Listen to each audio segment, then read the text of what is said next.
오늘 우리 임마누엘 찬양대 최고의 찬양을 하나님께 드렸습니다. 감사합니다. 사람은 누구나 강하고 잘 준비된 것 같지만 늘 부족하고 약한 모습을 가지고 있습니다. 운동 선수들 가운데에도 또 운동 경기 가운데에도 축구 같은 경우를 보면은 수비가 약하다 혹은 몸싸움이 약하다, 그런 부분을 코치는 보강을 하고 또 새로운 팀을 만들어 가기도 합니다. 우리의 인생도 역시 마찬가지입니다. 늘 강점도 있고 장점도 많이 있지만 우리는 나의 약한 부분은 무엇인지, 나의 약점은 무엇인지를 잘 아는 것도 우리가 인생을 사는 매우 지혜로운 방법 가운데 하나입니다.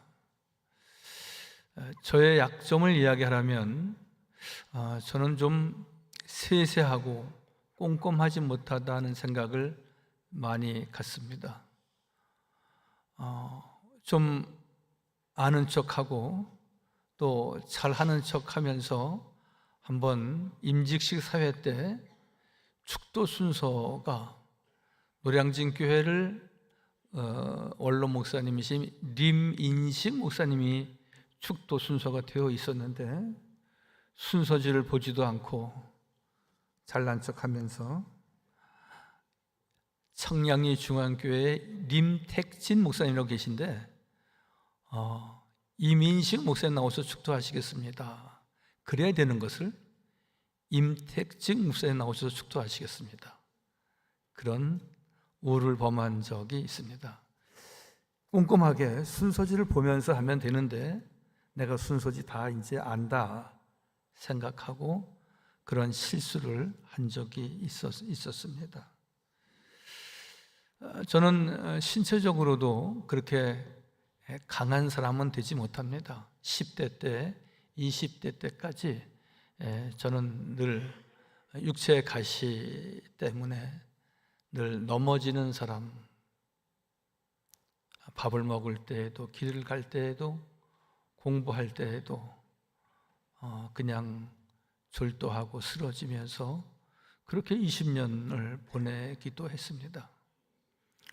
그러나 또 돌이켜보면은 그런 제 약함과 또한 제 단점이 또 하나님을 가까이 하게 한 연유도 되었던 것입니다. 아킬레스건이라고 하는 이야기를 들으십니다. 우리가 발 뒤쪽에 있는 인대를 일컬어서 아킬레스건이다. 아킬레스건은 아킬레우스라고 하는 히랍 신화에 나오는 한 사람이 있었습니다. 그가 어린 시절에 그 어머니가 강가에 데리고 가서 그 몸을 잠궈서 그 아이가 더 건강한 아이가 되도록, 그런데 몸은 다 잠궜는데 발목을 안 잠겼습니다.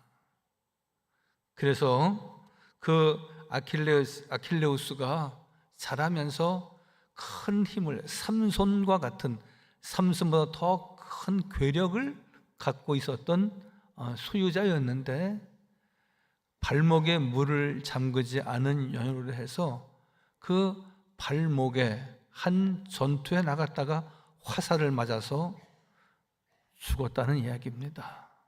그래서 아킬레스건 이야기가 나오는 겁니다. 즉 누구나 다 치명적인 결함이 있다는 것을 말하는 것이죠. 그러나 여러분, 누구에게나 다 결함이 있고 그런 약함이 있고 단점이 있어도 중요한 것은 그것을 내가 잘 알고 인정하느냐 하는 것입니다. 나는 괜찮은 사람이야. 나는 아무런 결함이 없어. 나는 잘 나갈 수 있어. 그렇게 했다가 크게 실수하는 경우가 얼마나 많습니까?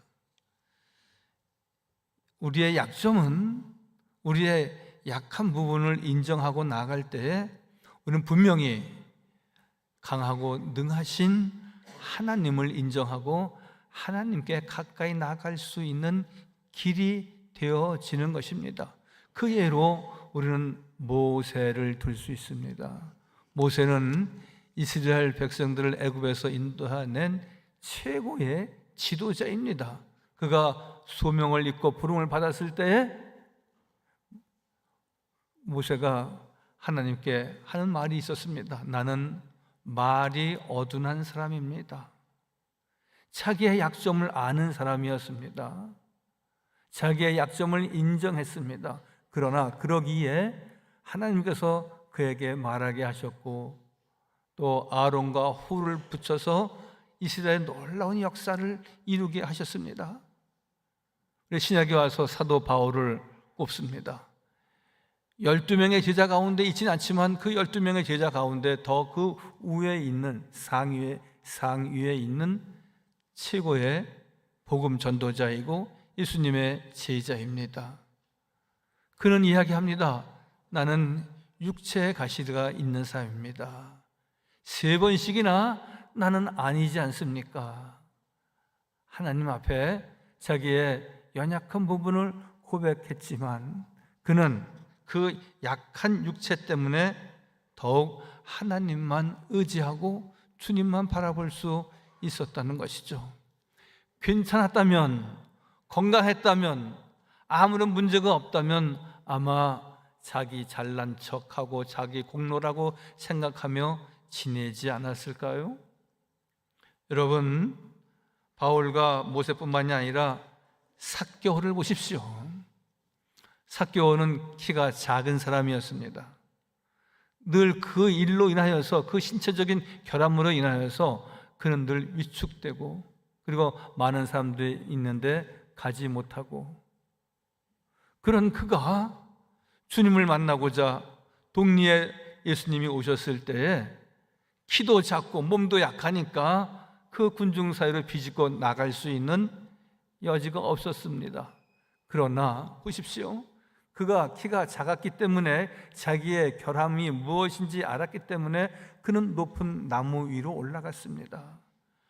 나무 위로 올라가서 주님을 배웠을 때 주님께서 그를 보시고 내려오라, 내가 내 집에 유하여야겠다 하고 말씀하십니다. 신체적인 결함 때문에 나무 위에 올라갔고, 나무 위에 올라갔기 때문에 주님을 만날 수 있었고, 주님을 만나 주님께서 그의 집을 방문하시고 그를 축복하셨습니다. 여러분, 결함이 있다는 것은, 약점이 있다는 것은 결코 사람을 약하게 하거나 또한 사람을 무능하게 하는 것이 아니라 하나님을 더 가까이 하고 또 하나님께서 귀히 쓰실 수 있도록 준비할 수 있는 모습이 아니겠습니까? 그러므로 고린도후서 12장 10절 말씀을 보면은 내가 약한 그때에 내가 강함이다. 여러분, 이것은 굉장히 변증법이고 모순입니다. 내 약함이 강함이라고 말하는 사도 바울 보십시오. 내가 그리스도를 위하여 약한 것들과 능력과 궁핍과 박해와 공고를 기뻐한다. 이는 내가 약한 그때의 강함이라.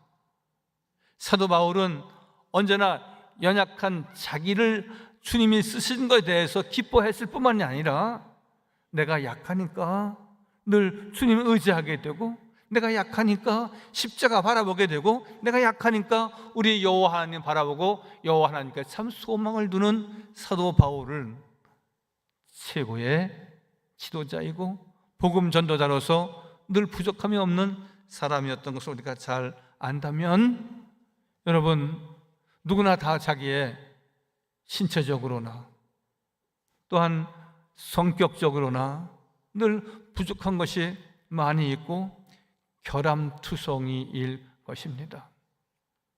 저도 많이 돌이키고 많이 회개하는 것 가운데 하나는 늘 335 모였을 때에도 혹은 또 어떠한 우리가 회의를 주재하고 인도할 때에도 너무 내 뜻을 강하게 비치는 것이 아닌가, 또 내 뜻이 이루어지지 않는 것에 대해서 늘 섭섭해하면서 내가 너무 큰 소리 내는 것 아닌가, 그러한 자책과 제 성찰을 할 때가 종종 있습니다. 늘 집안에서도 마찬가지입니다. 그렇게 해야 할 일도 아닌데 아이들한테 큰 소리를 낸다든지, 혹은 또 아내에게 늘 섭섭한 이야기를 주저없이 한다든지, 그것은 인격적으로 잘 다듬어지지 않은 상태일 수 있는 것입니다. 여러분, 이러한 것은 우리 누구나 다 그것을 인정하고 수용하고, 그리고 누가 성찰하면서 우리가 고쳐 나가야 하는 것입니다. 선교사 허드슨 테일러는 말하기를 모든 하나님의 거인들은 다 약한 사람들이었다 그랬습니다. 하나님이 교회에 쓰는 사람들은 다 약한 사람들이었다. 요 며칠 전 어느 큰 우리 그 선교회 모임에 갔는데, 그 모임에서 교단의 총회장을 지내시는 어느 목사님이 이런 말씀을 하시더라고요. 우리 교단에 훌륭하신 목사님들 많이 계신데 대부분이 폐병 환자이셨다. 가깝게는 그 용산에 있는 박종순 목사 중심교회, 그분도 큰 질환으로, 또 안산에 있는 안산의 고훈 목사님이라고 계신데 우리 교회도 몇 번 오셔서 부흥회를 인도하신 분 계십니다. 다 암으로 폐병으로 고생하신 분들이 하나님께서 귀하게 쓰셨던 것을 보면은, 여러분, 결코 우리의 결함이나 연약함이나 단점이 결코 우리가 늘 주 안에서 강하고 강점으로 나타날 수 있다는 것을 증명하는 것입니다. 오늘 하나님은 선악과를 따먹고 나무 뒤에 숨어있는 아담에게 누가 너의 벌거벗은 것을 내게 일렀느냐, 그렇게 말합니다. 누가 고발했느냐, 누가 그렇게 거짓으로 말했느냐, 그러한 뜻으로. 여러분, 아담과 하와는 그냥 그 모습이 가장 아름다운 모습이었고, 즉 우리가 벌거벗었다고 이야기를 하고 옷을 입지 않았다고 얘기를 하지만 그 모습 그대로 하나님 앞에 그것이 정모습이었습니다. 그런데 누가 너보러 내 약한 부분을 들러 약점을 말하기를 왜 벗었다고 너희가 무엇을 입지 않았다고 말하느냐 하는 사람이 있었느냐 말씀합니다. 누가 너의 벗은 것이 잘못된 것이라고 말하느냐. 아담과 하와에게는 아무런 결함이 없었습니다.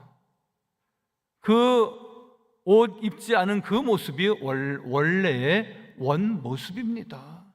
그런데 자꾸 결함을 말하고 약점을 말하고 단점을 말하면서 누가 너에게 벗었다고 일렀느냐, 그렇게 말하고 있는 것입니다. 원래 아담과 하와 두 사람은 벌거벗었으나 부끄러워하지 않았습니다. 두 사람의 벗은 상태는 그냥 최상의 상태입니다. 그런데 죄는 벌거벗음을 비정상으로 만들고 부끄럽게 만듭니다. 내 자신이 나에게 약점이 있는 것을 인정하지 않을 때, 그 누구가 지적하는 것에 대해서 우리가 말한다면 그것은 늘 비정상으로 만들고 부끄러움을 만들려고 하는 악한 세력이라는 것입니다. 죄는 정상을 비정상으로 보게 한다는 것이죠. 사람들의 자기 경신은 그 자체가 범죄일 수 있습니다. 여러분, 부정적인 생각, 즉 아담과 하와에게도 그 뱀이 그 부정적인 생각을 가지게 했다는 것이죠. 이스라엘 백성들이 출애굽하여서 가데스 바네아에서 12지파의 대표를 뽑아서 가나안을 정탐하지 않습니까? 근데 한 부류가 다녀와서 이야기하기를, 민수기 13장 33절 말씀인데, 그들은 아낙 자손들이고 너무나 장대하고 무지막지해서 우리가 그들과 싸워 이길 수 없습니다. 우리가 보기에도 우리는 메뚜기 같고 그들이 보기에도 우리는 메뚜기처럼 볼 것입니다. 그러므로 가나안 땅은 우리가 갈 곳이 아니고 우리가 그곳에 살 수 있는 곳이 아닙니다. 그렇게 그렇게 보고합니다. 저들의 부정적인 사고는 이미 하나님의 관심에서 벗어나고 있는 것이었습니다. 여러분, 메뚜기같이 보일지라도 내 자신이 우리는 메뚜기다 그렇게 인식했다면 우리는 아무것도 아니니까 하나님을 의지해야지. 우리는 아무것도 할 수 없고 저들은 무지막지하고 많은 병력이 있고 그들이 가지고 있는 신무기가 있는데 어찌 우리가 그들을 감당하리요? 라고 했다면, 또 그들이 우리를 우습게 보면서 메뚜기처럼 본다 할지라도 우리는 하나님만 바라보리라. 다윗이 골리앗과 싸울 때 너는 칼과 단창으로 나오지만 나는 나를 구원하신 여호와의 이름으로 나아가노라, 이러한 믿음이 저들에게 있었다면 하는 큰 아쉬움이 우리에게 있지 않습니까? 여러분, 내 자신이 메뚜기 같다는 생각을 하십니까? 여러분, 메뚜기는 사실 모든 곤충과 모든 동물 가운데 가장 약한 것을 상징합니다. 메뚜기 얘기하니까 생각나는 연예인이 혹시 있습니까? 유재석이라고 하는 연예인의 별명이 메뚜기입니다. 그런데 유재석이 될 수 있고 최고의 MC가 될 수 있었던 것은 자기 자신이 메뚜기이기에 나는 겸손하게, 그리고 모든 동료들과 선후배들에게 사랑받는 사람이 되어야지, 그렇게 시작했다는 겁니다. 그는 10년 동안 무명 생활을 지냈답니다. 그런데 김석윤이라고 하는 PD를 만나면서 그의 새로운 길이 시작되었는데, 한번 보실까요? 메뚜기입니다.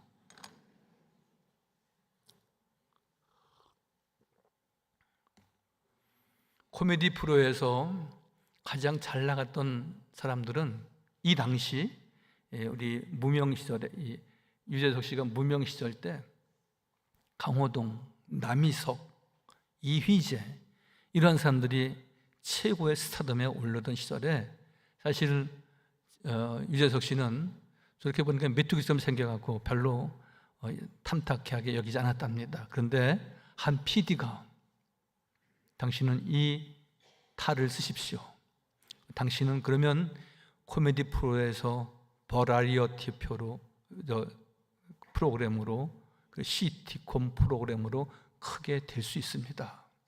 그러면서 그의 새로운 시작은, 그는 메뚜기처럼 아무것도 아닌 나이지만 내가 모든 기라성 같은 선배들을 잘 섬기고 낮은 자리에서 시작하리라, 자기의 약점을 강점으로 만들어 갔다는 것입니다. 에들러라고 하는 사람은 인간의 가장 놀라운 특성 가운데 하나가 부정적 사고를 긍정적 사고로 바꿀 수 있는 힘이 우리에게 있다는 것입니다. 할렐루야. 내게 능력 주시는 자 안에서 내가 모든 것을 할 수 있다. 우리 주님께서 분명히 우리에게 말씀하셨습니다. 나는 아니지만 하나님은 하실 수 있다는 것이고, 내 능력은 아니지만 하나님의 그 크신 능력과 은혜를 통하여서 나는 이길 수 있고 승리할 수 있다고 하는 믿음이 우리에게 있어야 될 줄 믿습니다. 여러분, 부정적인 사고는 다 안 되는 쪽으로, 망하는 쪽으로, 죽는 쪽으로 가는 것입니다. 그러나 에들러의 말처럼 인간의 가장 놀라운 특성 가운데 하나가 네거티브에서 포지티브로 나가는 것, 부정적인 사고에서 긍정적인 사고로 나가는 삶을 지닐 때 우리는 승리할 수 있고, 우리는 만족할 수 있고, 우리는 행복할 수 있는 것입니다. 할렐루야. 사도 바울의 고백처럼 하나님을 의존하는 믿음의 사람들은 내게 능력 주시는 자 안에서 내가 모든 것을 할 수 있느니라, 이 믿음으로 승리하는 우리 모두가 꼭 되어지기를 바랍니다.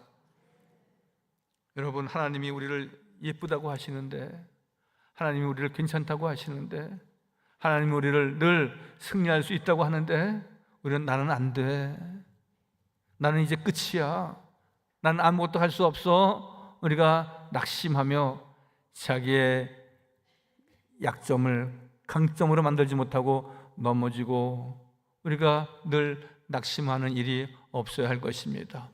가정의 달을 곧 맞이하게 됩니다. 우리의 자녀들에게도 마찬가지입니다. 좋은 말을 해야 됩니다. 긍정의 말을 해야 됩니다. 부정적인 언사를 삼가야 됩니다. 여러분, 마귀는 밉다고 우리를 늘 열등감에 빠지게 하지만 늘 우리는 우리의 자녀들에게 너는 할 수 있어.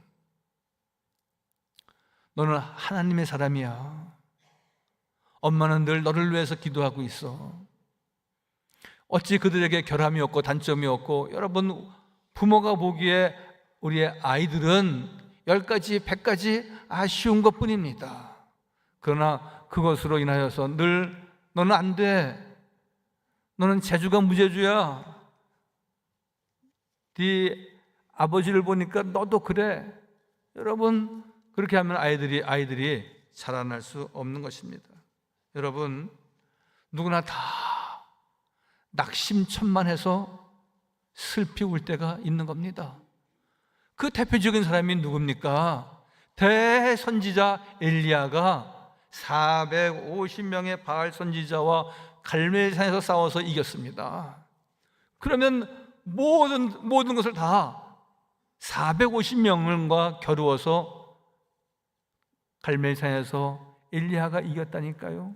그러면 어떤 전쟁도, 어떤 어려움도 다 이겨나갈 수 있는 여러 가지 여건을 엘리야는 갖춘 것입니다. 그럼에도 불구하고 그는 한 여인이, 이사벨이라고 하는 여인이 자기를 죽이려고 하는 것 때문에 그는 늘 열왕기상 19장의 말씀에 보면은 이렇게 말하고 있습니다. 내가 이제 넉넉하오니 지금 내 생명을 취하여 주옵소서. 자기가 자신은 광야로 돌아가 헤롯 길쯤 가서 한 노대나무 아래 앉아서 자기가 죽기를 원하여 이르되 여호와여 넉넉하오니 지금 내 생명을 거두어 주옵소서. 나는 내 조상들보다 낫지 못하나이다. 하나님의 사람인데, 하나님의 선지자인데 450명의 바알 선지자와 싸워서 승리한 믿음의 대장인데도 불구하고 저렇게 낙심천만해서 자기를 해하려고 하는 사람이 있다고 해서 그는 늘 죽기를 원한다고 이야기하고 있고요, 내 생명을 거두어 가옵소서 이야기하고 있고요, 나는 내 조상들과 비교해서 나는 아무것도 아닙니다, 나는 메뚜기만도 못한 존재입니다, 그렇게 말하고 있는 것입니다. 여러분, 우리가 건강 때문에, 사업 때문에, 가족과 혹은 지인들과 이런저런 관계 때문에 우리가 낙심하고 우리가 힘들고 어려울 때 우리가 만날 수 있습니다. 그러나 그것만 바라보면은 그것은 결국 마귀에게 지는 겁니다. 우리는 그러한 사건과 그러한 여건만 바라보는 것이 아니라 모든 것을 다 풍랑을 잠재우시는 우리 주 예수 그리스도를 바라보고 우리를 창조하시고 지으시고 섭리하시는 여호와 하나님을 바라보고 여호와 하나님의 그 큰 손을 의지해야 된다는 말씀입니다. 할렐루야. 사건만 보는 것이 아니라, 세상만 보는 것이 아니라 우리를 지으시고 창조하시고 섭리하시는 여호와 하나님의 그 크신 능력을 바라고 소망해야 한다는 말씀입니다. 여러분, 사울이 망한 이유가 무엇입니까? 자꾸 다윗과 비교하는 겁니다. 여러분, 우리가 인생사에 있어서 가장 주의해야 할 것은 무엇입니까? 우리의 결함이나 우리의 약한 부분이 무엇인지 아십니까? 남들과 비교해서는 안 됩니다. 우리가 누구보다 잘 사네 못 사네, 우리의 아이들이 누구보다 잘하네 못하네, 여러분, 그러한 모든 것은 마귀가 주는 생각이라고 오늘 말씀하고 있는 것입니다. 사울은 하나님이 세우셨습니다. 기름 부어 세웠습니다. 그러므로 그것으로 늘 자신 있게 자존감을 가지고 바르게 통치했어야 되는데도 불구하고 다윗이 전쟁에 나가면 승승장구하고 많은 전투에서 늘 승정보를 울리고 하니까 백성들이 이렇게 말합니다. 야, 사울보단 다윗이 낫다. 다윗은 만만이요 사울은 천천히다. 그렇게 말하는 겁니다. 세상이 뭐라고 한다 할지라도 흔들림이 없이 나는 하나님께서 기름 부어 세우셨기 때문에 내가 선한 통치를 해서 국민들의 마음을 편안하게 해야지, 그렇게 마음 먹지 않고 내가 다윗보다 못하단 말이냐? 내가 다윗보다 못한 게 뭐가 있느냐? 내가 왕인데. 그러면서 사울은 다윗을 죽이려고 호시탐탐, 그 일로 인하여서 사울은 아주 불행한 일을 만나게 됩니다. 여러분, 우리는 하나님께서 세우신 귀한 종이고 오늘 의롭다 하신 여호와 하나님께서 우리를 늘 정죄할 리가 없다고 분명히 말씀하고 계십니다. 우리 저를 따라서 하실까요? 나는 하나님의 사람입니다. 하나님은 나와 함께 하십니다. 나를 정죄할 일은 아무도 없습니다. 우리를 앞으로 나아가게 하고 승리하게 하시는 이는 여호와 하나님이심을 꼭 믿으시기 바랍니다. 그래서 로마서 8장 33절 말씀을 보십시오. 누가 능히 하나님께서 택하신 자들을 고발하리요? 하나님께서 택한 자를 고발할 수 있는 자가 없다는 말씀입니다. 오늘 에덴 동산에서 아담과 하와를 고발한 마귀가 있었습니다. 네가 벗었느냐? 그렇듯이 우리를 향하여서 너는 이러한 모습으로 있지 않느냐? 우리에게 늘 우리를 공격하는 이가 있을 수 있습니다. 누가 능히 하나님께서 택하신 자를 고발하리요? 하나님의 사람인데, 하나님의 택함과 부르심을 입은 당신의 백성들을 아무도 정죄할 자가 없다고 말씀하십니다. 할렐루야. 하나님만이 우리를 지키시고 하나님만이 우리를 책망하시고 우리의 가는 길을 주께서 도우십니다. 그러므로 믿음이 강한 우리는 마땅히 믿음이 약한 자들의 약점도 담당해야 된다고 말씀합니다. 보실까요?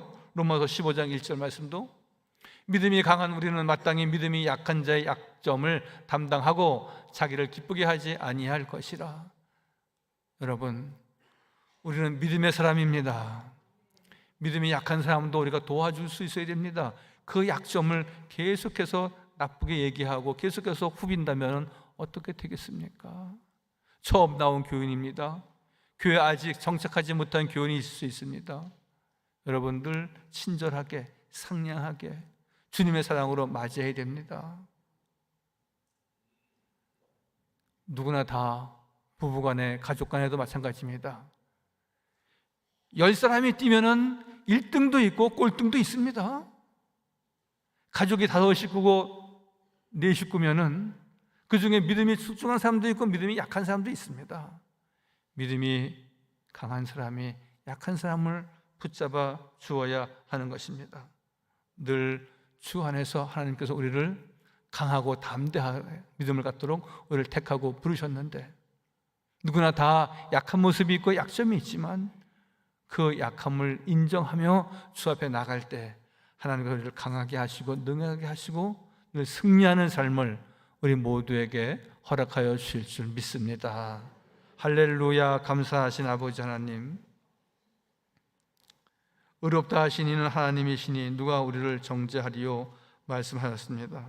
하나님이 죄 없다 하시고 하나님이 괜찮다 하시고 하나님이 우리를 용서하시고 하나님이 우리를 세워주셨는데 우리가 늘 자신 있게 담대하게 그리고 믿음에 굳게 서서 늘 주의 말씀을 쫓아 늘 그 말씀대로 실천하고 승리하는 모든 성도 되게 하여 주옵소서. 예수님의 이름으로 감사하며 기도하옵나이다. 아멘.